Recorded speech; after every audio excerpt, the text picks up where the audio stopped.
clore le dernier cycle des tables rondes de la journée, une thématique essentielle pour célébrer les 125 ans de notre école, apprendre, enseigner, transmettre. Quel est notre rôle en tant qu'enseignant dans cette société en transformation? Pour en parler, donc, Catherine Bréchignac et Richard Amalvi. Catherine Bréchignac, vous êtes physicienne, vous avez présidé le CNRS, vous êtes membre de l'Institut. Vous avez aussi écrit un ouvrage qui est disponible ici, La force de nos racines, une épopée de gens ordinaires. Donc vous êtes également écrivain. Et je voulais vous demander quel était votre regard sur l'évolution de l'enseignement au regard des évolutions actuelles.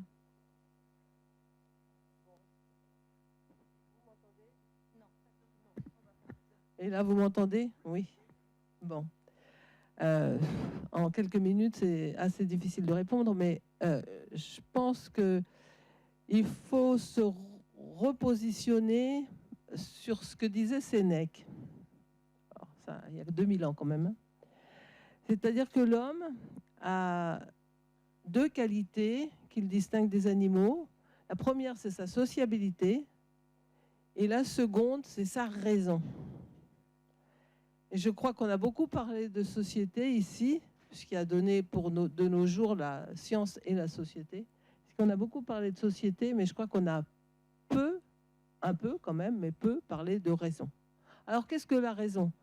La raison, c'est une faculté pour comprendre, pour appréhender, pour décider. Bon. Et on ne sait pas très bien comment ça se passe dans notre cerveau quand on demande aux neurobiologistes où se trouve la raison. On nous dit elle se trouve partout, on ne sait pas où elle est. Bon, bref. Donc la raison, on ne sait pas ce que c'est. Mais ce qu'on sait en revanche, c'est l'action de la raison, c'est-à-dire raisonner, et l'outil de la raison qui est le raisonnement. Et c'est ça qu'il faut absolument utiliser quand on enseigne, et qu'on enseigne depuis tout le temps. Alors la première des choses, je pense, qu'il faut penser quand on raisonne, c'est de se positionner dans le temps. Alors le temps, deuxièmement, on ne sait pas ce que c'est. On ne connaît pas l'origine, on ne sait pas, mais on sait la durée. Et la durée, avec l'irréversibilité, on a compris ce que c'était que la durée. Alors il faut se positionner quand on apprend quelque chose, quand on apprend de la science, quand on apprend la technologie, quand on apprend la connaissance, il faut se positionner dans la durée. Il faut absolument, je pense qu'aujourd'hui, plus que de tout temps, c'est se repositionner dans l'histoire. Dans l'histoire, et où on se trouve dans l'histoire. Et c'est pour ça que du coup, on n'a pas peur, parce que l'histoire, c'est comme un tapis roulant, ça avance. Alors évidemment, vous avez des gens qui s'assoient sur le tapis roulant et qui laissent passer l'histoire. Bon, ça c'est cela. Et puis vous en avez d'autres qui l'utilisent. Et donc, je crois qu'il ne faut absolument pas avoir peur de l'époque à laquelle on vit, ce qui est une époque absolument extraordinaire. Vous avez de la chance de vivre à cette époque. Et donc, de jouer sur ce temps et de jouer sur l'histoire. Donc ça, c'est quelque chose qu'il faut absolument apprendre, parce que vous ne pouvez pas tout réinventer. C'est absolument impossible. Il faut se baser sur ce qui a déjà été appris, déjà été connu. Et ça, c'est la connaissance. Donc le deuxième volet, c'est comment utiliser toute cette connaissance acquise que l'on a accumulée au cours des siècles et même des millénaires. Et c'est ça qu'il faut savoir faire. Alors, cette connaissance, en fait, on la construit comment? Parce que la connaissance, c'est quelque chose que l'on construit. On a construit par 3 points, par la technologie, par la science et par la recherche. Alors là, il ne faut pas mélanger science et technologie. C'est 2 choses différentes. La technologie a toujours précédé la science. On parlait tout à l'heure, Abécassis nous racontait l'histoire des Chinois qui avaient inventé la poudre, etc. Tout à fait vrai. Ils avaient même inventé la boussole, mais ils n'avaient absolument rien compris au magnétisme. Et la poudre, ils n'avaient pas du tout compris non plus que c'était des nanoparticules, etc. Et qu'elles s'enflammaient d'autant plus vite qu'elles étaient petites. Donc en fait, la technologie, elle vient d'un savoir-faire. Alors que la science, c'est la construction de la compréhension. Donc c'est là où on refait venir la raison pour comprendre. Alors de temps en temps, la science peut précéder la technologie, mais en général, c'est la technologie qui précède la science. Et puis le point suivant, donc, c'est une fois qu'on a compris, une fois qu'on a stabilisé les connaissances, c'est la recherche. Alors la recherche, elle est à la frontière des connaissances. Elle est en face de ce qu'on ne connaît pas, de ce qu'on ne comprend pas, de ce qu'on ne sait pas. Et là, on a le doute. Il ne faut pas remettre en doute le fait que la Terre est ronde. Il ne faut pas remettre en doute qu'elle est n'importe quoi. Il ne faut pas remettre en doute nos connaissances de base, parce que celles-là, elles sont acquises, c'est comme un noyau au centre des connaissances. Mais en revanche, quand on arrive au bord de la connaissance, alors là, oui, il faut remettre en doute, il faut redouter, il faut douter, il faut avancer. Il faut avoir une certaine humilité par rapport à ce qu'on fait progresser. Alors aujourd'hui, cette connaissance, avant la connaissance, on la mettait toujours dans l'encyclopédie, c'était extraordinaire, Diderot, d'Alembert, c'était magnifique, etc. Aujourd'hui, la connaissance est trop énorme. Elle est énorme, elle ne peut pas retenir dans votre cerveau. Il faut la mettre quelque part. Donc, on a un outil qui est le numérique et qui est extraordinairement utile pour mettre toute cette connaissance. Seulement, comme on commence avec ça, on est un peu de pâteau. Et c'est-à-dire qu'on n'a pas une structure très bonne de cette connaissance numérique. Donc, elle n'est pas toujours parfaitement bien stabilisée. Donc, il faut apprendre d'abord à la rechercher, deuxièmement à la vérifier et puis ensuite à l'utiliser. Et c'est ça qu'il faut vraiment apprendre en utilisant les outils numériques, à savoir où est cette connaissance et comment elle est pour pouvoir progresser au niveau de la recherche. Alors c'est un peu difficile parce que quand vous êtes dans cette mouvance où vous devez chercher, et les nouveaux outils que nous avons à notre disposition, ce sont des outils par mots-clés. Avant, quand vous cherchiez quelque chose dans un dictionnaire ou dans une encyclopédie, vous cherchiez par mots, vous cherchiez par concept. Vous avez une notion de concept. Là, vous n'avez pas du tout ça. Vous cherchez un mot-clé. Et le mot-clé, il est particulier, mais il ne va pas vous donner tout un environnement. Donc, il va falloir réapprendre à utiliser ces nouveaux outils pour pouvoir ensuite savoir comment les utiliser. Et puis le point qui est important, c'est aussi vous mettez toute votre mémoire dans ce numérique. Alors vous l'avez avec vous, vous l'avez avec votre téléphone, vous l'avez avec votre ordi, vous l'avez avec votre tablette, vous l'avez partout. Mais il ne faut pas oublier votre propre mémoire. Parce que votre propre mémoire, et vous le savez très bien avec les téléphones portables, vous avez les numéros des téléphones portables, plus personne ne sait aucun numéro, sauf le sien qui ne sert à rien. Quand on veut s'appeler soi-même, ça ne sert à strictement à rien. Donc vous avez les numéros de téléphone. Et vous voyez la façon dont vous apprenez les numéros de téléphone, ils sont par couple. C'est-à-dire vous 06, 07, 77, etc. etc. Vous apprenez comme ça les numéros. Vous ne les apprenez pas par un nombre ou d'un seul coup. Vous les apprenez toujours par binôme. Et c'est ça qu'il faut garder. Parce que c'est extrêmement important, votre mémoire. Donc, il ne faut pas garder tous les numéros de téléphone, ça ne sert à rien. Vous en gardez quelques-uns, d'abord des gens que vous aimez, et deuxièmement, ceux qui sont importants quand vous avez besoin d'appeler quelqu'un. Et de plus, votre mémoire est fondamentale, parce que quand elle est fondamentale pour l'intuition. Si vous voulez avancer dans la connaissance, etc., il vous faut de la mémoire pour que vous puissiez avoir de l'intuition, pour que vous puissiez faire de la comparaison rapide. Parce que votre mémoire, elle sert aussi en comparaison rapide. Donc, ça, c'est important de garder une partie de votre mémoire, d'en dégager une autre partie. Donc, c'est ça qu'il faut apprendre. Il faut que vous appreniez à savoir qu'est-ce que vous conservez en vous-même et qu'est-ce que vous mettez sur votre ordi, qu'est-ce que vous mettez sur en numérique. Ça, c'est un point important qu'il faut comprendre. Alors ensuite, qu'est-ce qu'il va falloir apprendre ? Eh bien, il faut apprendre à ne pas avoir peur. Et tout à l'heure, j'entendais des choses, par exemple, on va manquer de ceci, de cela. Attendez, la Terre, elle est fermée. On est dans un système fermé. Donc rien ne se perd, tout reste sur la Terre. Donc évidemment, si vous prenez du lithium et des choses comme ça pour fabriquer des batteries, après il faut que vous appreniez à recycler. Donc la chose fondamentale qu'il faut savoir faire aujourd'hui, c'est le recyclage. C'est là que vont se retrouver vos minerais qu'avant vous trouviez dans le sol. Donc en fait, il faut impérativement apprendre à... il y a un livre qui est assez extraordinaire qui s'appelle Dune, où justement vous avez des gens qui recyclent tout. C'est ce qu'il faut qu'on arrive à faire. Il faut absolument se dire, on est dans un système fermé. Alors peut-être un jour on partira dans l'espace, même j'en suis sûr. On reste jamais toute sa vie dans son berceau. Mais c'est important, c'est d'apprendre à recycler. Donc ça, c'est un des points clés qu'il va falloir qu'on apprenne. Avant, on laissait faire la Terre. Maintenant, il va falloir qu'on le fasse nous-mêmes. Donc ça, c'est un des points. Un des points clés. Donc voilà, je pense que ça, c'est les grandes bases de ce qu'il faut apprendre et d'avoir une culture générale indispensable, une culture scientifique, philosophique, littéraire, enfin une culture générale de base. Pas tout apprendre parce que vous n'arriverez jamais. Donc, en garder une grosse partie dans je dirais, l'encyclopédie numérique de la connaissance et vous baser là-dessus pour pouvoir progresser dans ce que vous aimez.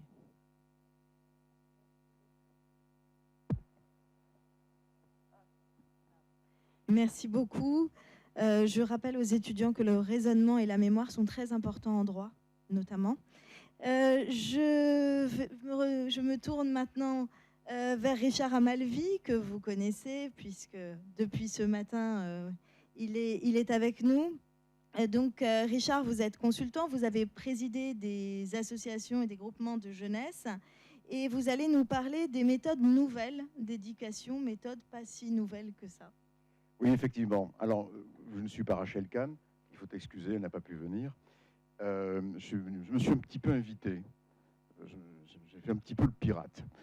J'avais envie de vous parler du coup des pédagogies nouvelles et des méthodes actives. Je n'ai rien à contredire dans ce que vous a dit Catherine Bréchignac. J'adhère en totalité. Mais je vais vous raconter quelques expérimentations. Vous savez ce que c'est que l'expérimentation, bien entendu. Quelques anecdotes. À la fin des années 80, on s'est retrouvés avec quelques élus locaux qui partagions, bien que nous avions des opinions politiques différentes, un même souci. C'était se poser la question de savoir comment on arrivait à recréer un sentiment de citoyenneté et comment on pouvait imaginer une communauté de destin auprès de certains jeunes pour faire république. Et on avait en fait un point commun, c'est que nous étions tous issus de mouvements de jeunesse. Certains d'ailleurs se combattant idéologiquement. Moi j'étais scout, catholique, et puis j'avais des copains à la Ligue de l'enseignement, au CMA, au Francs et Franches Camarades, une diversité totale. Et en fait on s'est rendu compte que sur la base d'une expérimentation à Schiltigheim, faite par Alfred Müller, on pouvait mettre en place des conseils municipaux d'enfants. Moi j'étais un jeune élu à Castres, je me suis dit on va tenter l'expérience. Et alors je vais revenir sur des choses qui ont été dites depuis ce matin. Pascal Perrineau nous a parlé des acquis de Paul Vidal de Lablache en termes de géographie humaine. Eh bien, je peux vous assurer que quand vous êtes dans un conseil municipal d'enfants, vous apprenez la géographie humaine, la géographie urbaine au niveau de votre commune.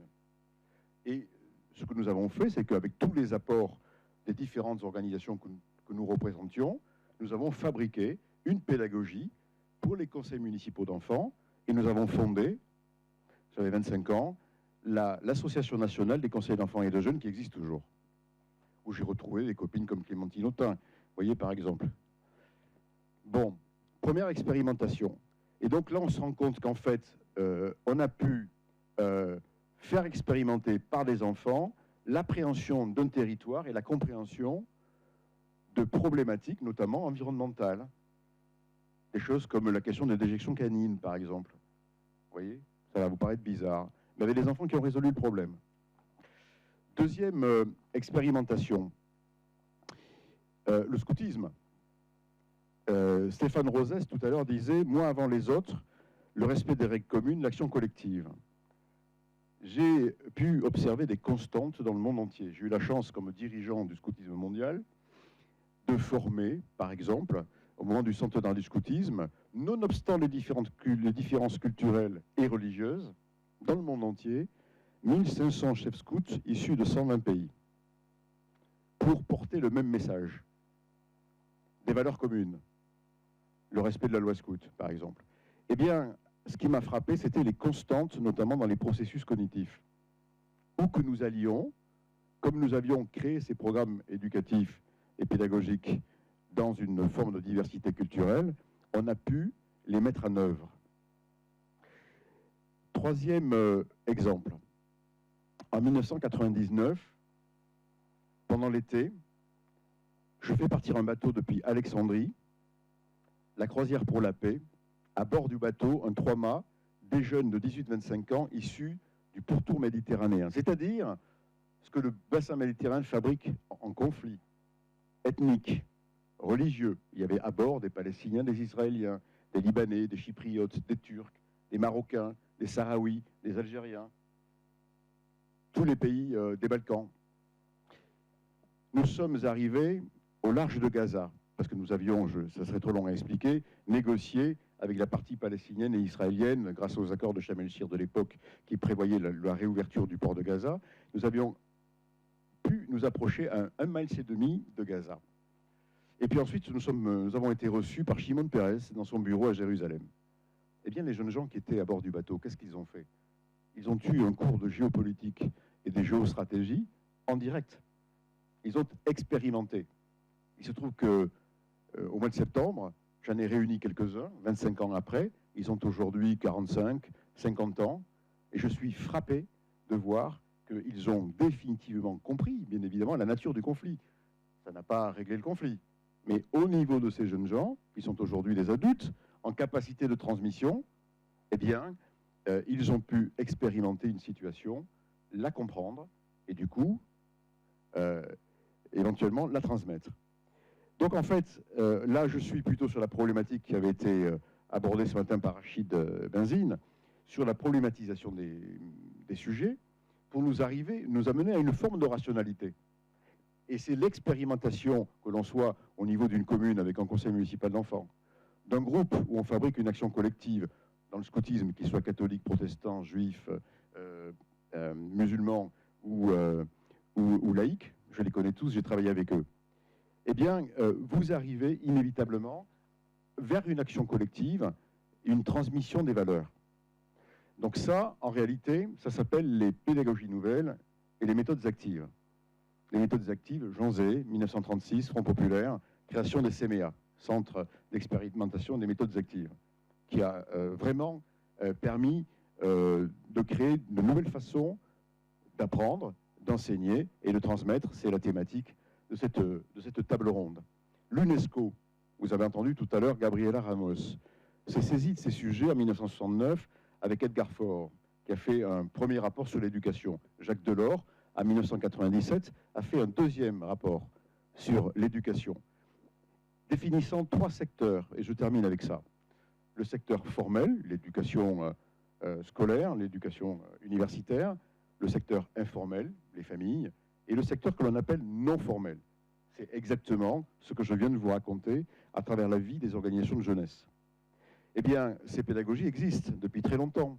Elles sont inspirées de Maria Montessori.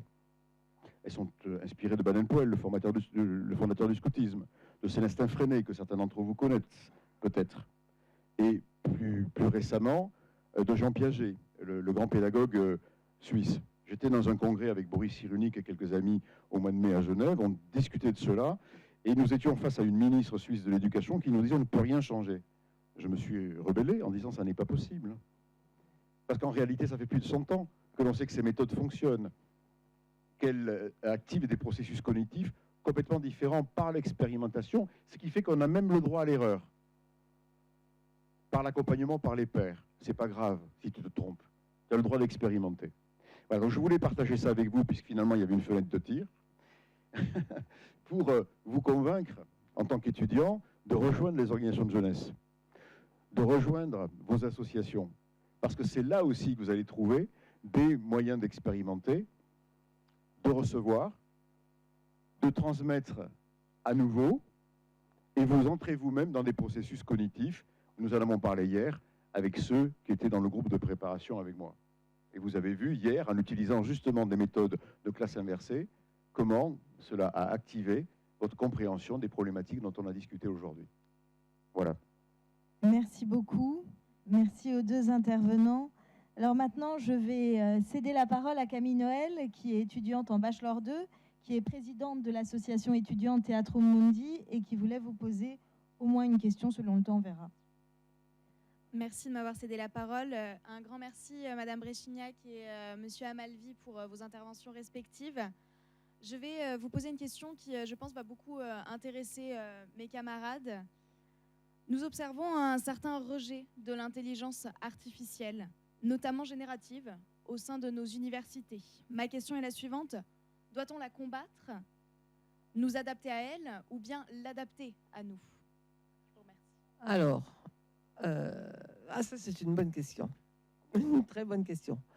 Donc, l'intelligence artificielle, c'est nous qui l'avons créée. Donc, on ne va pas se combattre soi-même, ou alors c'est vraiment la négation de tout. Donc, je pense qu'il faut en fait l'adapter à nos besoins. C'est-à-dire qu'en fait, il faut que quand vous utilisez par exemple ChatGPT, il ne faut pas que vous vous disiez tiens, je vais regarder ce qu'il me dit et puis je vais prendre ça comme argent comptant. C'est pas vrai. De toute façon, ce qu'il a dans la mémoire, c'est exactement ce qu'on lui a mis dans la mémoire. Donc en fait, ça va vous donner, je dirais, la moyenne de ce qui existe. Alors moi, je l'utilise pas mal pour voir, par exemple, si je n'oublie rien ou s'il n'y a pas quelque chose qui m'a été... voilà, quand j'ai besoin d'écrire quelque chose, je regarde d'abord ce que me dit ChatGPT et puis je regarde ce qu'il a. Mais jamais je ne vais prendre sa formulation. Jamais je ne vais croire ce qu'il me dit. J'irai après rechercher les articles fondamentaux. J'irai après rechercher. Donc, en fait, je crois qu'il faut que vous utilisiez l'intelligence artificielle pour des objectifs que vous vous fixez vous-même et pas vous laisser dominer par l'outil. Il ne faut pas vous laisser dominer par l'outil, jamais. De toute façon, c'est vrai pour tout. On parlait tout à l'heure de l'arme nucléaire. C'est pareil, il ne faut pas se laisser dominer par l'arme nucléaire. Il faut l'utiliser utiliser le nucléaire à des fins plus intelligentes que de se taper dessus. Donc en fait, il faut vraiment que vous utilisiez l'outil intelligence artificielle. D'ailleurs, ce mot est complètement insensé parce que ce qui est intéressant dans cette intelligence artificielle, c'est que c'est de l'intelligence binaire. Binaire, complètement binaire. C'est 0 ou 1. Il n'y a rien d'autre. Donc, en fait, le raisonnement que vous allez avoir est un raisonnement binaire. Or, le raisonnement binaire, si vous me mettez sur le sujet, ça peut prendre des heures. Le raisonnement binaire n'est pas un raisonnement qui peut s'appliquer à nous-mêmes. Par exemple, si vous avez quelqu'un qui ment sans arrêt, eh bien, vous vous dites, c'est facile, je prends le contraire de ce qu'il me dit. Mais si la personne en question dit « je mens », et si je mens, il ment, et ça veut dire qu'il ne ment pas. Mais s'il ne ment pas, ce n'est pas un menteur, donc ça ne va pas. Donc en fait, ce raisonnement binaire, c'est un raisonnement qui a une logique, on a démontré en mathématiques d'ailleurs, qui nous fait que vous ne pouvez pas vous l'appliquer à vous-même. Donc en fait, le raisonnement binaire est vraiment binaire. Deuxièmement, si vous voulez travailler sur la complexité, le raisonnement binaire n'est pas bon parce qu'il va de la cause à l'effet. Or, quelquefois, vous avez des multi-causes pour arriver à un effet. Donc, quelle est la part de chacune d'elles? Et ça va, vous n'allez pas l'obtenir tout de suite. Vous allez peut-être obtenir quelque chose de complètement farfelu. Donc, l'intelligence artificielle, ça peut être extraordinairement utile. C'est d'ailleurs très utile. Il faut l'utiliser, il faut savoir l'utiliser. Mais il faut surtout apprendre à l'utiliser et l'utiliser pour ce que vous voulez. C'est-à-dire, vous posez d'abord une question, après utilisez et après vous faites ce que vous voulez. Oui, je suis tout à fait d'accord avec Catherine Bréchignac. J'ajoute, j'ai écrit un article sur LinkedIn il y a 2 mois sur le sujet. ChatGPT peut-il être un agent cognitif? Alors, il peut l'être. Mais il peut l'être effectivement dans les circonstances que vous indiquez, c'est-à-dire que c'est une source d'information. Il ne faut pas le prendre pour argent comptant. Donc il faut faire du traitement de l'information. Il faut sourcer, croiser les sources, comme le font des journalistes normalement, les moyens d'enquête judiciaire, ou bien évidemment les scientifiques. Voilà, donc il faut toujours traiter l'information et ne pas prendre une source primaire comme une source importante. Donc ChatGPT peut être un agent cognitif si effectivement vous l'utilisez à bon escient. Alors, ce qui est dangereux dans ChatGPT, c'est quand vous donnez cet outil à un imbécile. Et ça, c'est très dangereux. D'abord, vous avez énormément de gens qui ressemblent à ChatGPT comme 2 gouttes d'eau. C'est-à-dire, vous leur dites quelque chose et ils vous le répètent comme un perroquet. Donc, ChatGPT, c'est un perroquet avec toutes sortes de connaissances agglutinées en lui. Et donc, vous avez beaucoup de gens qui vont vous répéter sans avoir compris, mais on en entend sans arrêt, hein, sans avoir compris vraiment ce que ça voulait dire. Donc, il faut d'abord que vous compreniez. La chose la plus importante, je pense, dans l'enseignement et dans tout ce que vous faites, c'est d'essayer de comprendre. Quand vous avez compris, après, vous êtes invulnérable. Alors, moi, je me suis amusé donc, avec ChatGPT en lui posant la question « Es-tu doué du sens critique ?» Et donc, ChatGPT m'a répondu « Non, je ne suis qu'une machine. » Et donc, vous devez exercer vous-même votre esprit critique. Vous verrez Oui, ça mais dans parce qu'on lui a vous dit verrez que ça dans mon c'était. article. Oui, mais c'est parce qu'on lui a dit que Bien c'était sûr. une machine. Bien Sinon, évidemment. il aurait dit non, oui, je Mais- suis intelligent. mais Si vous c'est lui marrant. aviez mis dans sa tête, dans sa mémoire, qu'il ait dit, enfin, voilà. Donc vous ne retrouverez que ce que vous lui avez mis. Tout à fait. Et donc, en fait, on a bouclé le truc. C'est tout à fait rigolo de voir comment ChatGPT vous répond. Oui, et ce qui est assez marquant, c'est aussi avec la vitesse à laquelle il répond, ça donne un aspect un peu péremptoire. Il y a un aplomb qui fait qu'on croit que c'est vrai. Enfin, j'ai déjà cherché qui avait dit telle phrase qui était dans un ouvrage, et je ne retrouvais pas. Je demande à ChatGPT, parce qu'on me citait cet ouvrage, mais c'était entre guillemets. Je demande à ChatGPT, il me donne la citation, il me la complète même. Et il me dit que c'est telle personnalité dans telle émission à telle date. Ah, je suis contente, je vais voir sur YouTube. Je trouve la personne qui est intervenue dans cette émission. Sauf que la date qu'il nous a donnée, cette émission n'existait pas à l'époque. D'une part, et d'autre part, quand cette personnalité, c'était Giulio Andreotti qui avait participé à cette émission, il n'avait pas du tout parlé de cette thématique-là. Alors sur l'intelligence artificielle, je vous conseille de regarder deux choses. Vous avez peut-être entendu parler de l'expérience de pensée de l'usine à trombone de Bostrom et le test de Turing inversé aussi. Voilà, ceux qui s'intéressent au sujet. En tout cas, je remercie. Je crois, Aurélie, qu'il faut dire aux étudiants que quand ils utilisent ChatGPT comme source primaire et qu'ils nous rendent une copie faite par ChatGPT, notre flair primaire le repère. Oui. C'est pour ça que pendant les oraux, on peut vous torturer pour être sûr que c'est vous qui avez écrit les devoirs. Mais alors, oui, mais vous avez tort, parce que en fait, quand vous demandez à ChatGPT, par exemple, de vous écrire un texte à la mode de, j'en sais rien, Flaubert, par exemple. Et donc, il va vous écrire un petit texte comme ça. Ensuite, vous prenez ce texte et vous allez sur Zero Chat. C'est-à-dire, en fait, pour savoir si c'est vraiment un humain. Et moi, il m'a répondu, c'est un humain qui l'a écrit. Donc, en fait, c'est très intéressant de voir qu'il est capable, il n'est pas capable de voir lui-même qu'il a écrit selon tel auteur. Donc, en fait, faut quand même faire. Vous pouvez vous amuser là-dessus, mais il faut savoir que c'est un jeu. Il faut savoir aussi comment l'utiliser, et ça sera bien. Et ChatGPT s'excuse quand il se trompe, alors que Gemini noie le poisson. Sachez-le. Merci beaucoup. Merci à tous. Merci.